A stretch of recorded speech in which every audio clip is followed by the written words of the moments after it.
We still being flooded with questions. There's one to you, Adebola, from Twitter. It's from Susanna Pack of ITC. She's asking, what is the one future-proof skill that young people have or should have before entering the job market? Mike.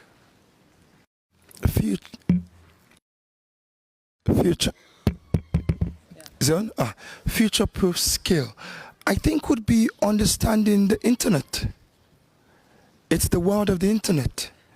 It's the world where social media has democratized access like never before, where I can sit in my room in Abuja, Nigeria, and connect to someone in San Francisco. At the same time, someone in Guangzhou and someone in Kigali. So every young person must pay attention to the internet to understand how it works, understand how to use it to their own benefit. I mean, the continent, my continent, Africa, has 1.2 billion people. The entrepreneurs who are making billions of money from Instagram, WhatsApp, and Facebook, we should have some from Nigeria, some from Ghana. We have the numbers. If you have one social media platform that can connect 20 million Africans, that's huge. One social media platform can connect 50 million Africans, that's huge.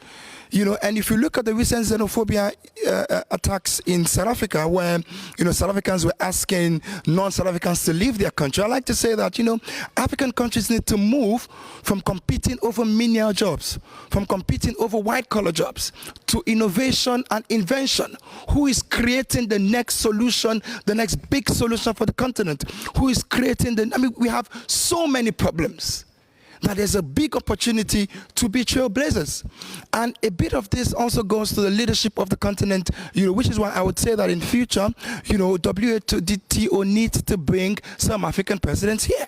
You need to bring some heads of trade and investment ministries, and, you know, some people on the ground who have boots on the ground, you know, beyond the ambassadors, you know, because they need to hear these things. You know, we need a situation where government, for example, remove itself from its heavy bureaucracies, because in a continent where 90% of the businesses are SMEs, 50% of its GDP come from SMEs, and it's the youngest continent. So it's young people. And the currency for the generation I represent is talent. It's not just about labor, it's not just about the big manufacturing, it's not just about agriculture anymore. Hydroponics is taking over from agriculture. Things are changing. The theme is an adapting world. It's changing really fast. Technology is a game changer. And so every young person must have the skill to use technology to the advantage. I like to say that if the internet is not making money for you, it's taking money from you. You're just a mere statistics. And so young people around the world must pay attention to how they can leverage the internet to build wealth for themselves. Something else would probably be language. You know, I'm currently learning French. I think that, you know, between French and Mandarin, and as he alluded earlier to China, you know, and their inroads in the world.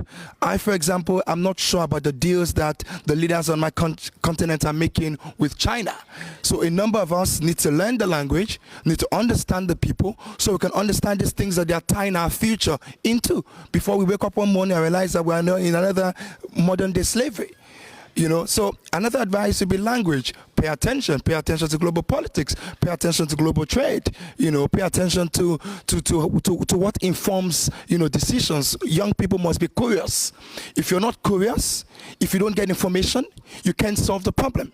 You're a blind man, you can't see. Information is light, it's power.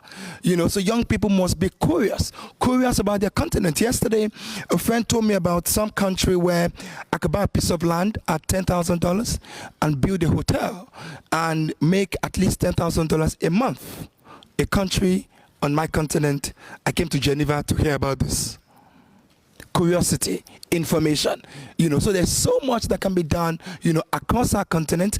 And with the recent Africa Free Continental Trade Zone agreement that has been signed, you know, we do hope that governments in my continent will include young people in their decision making, so that platforms like the AFTA can actually be very beneficial to us.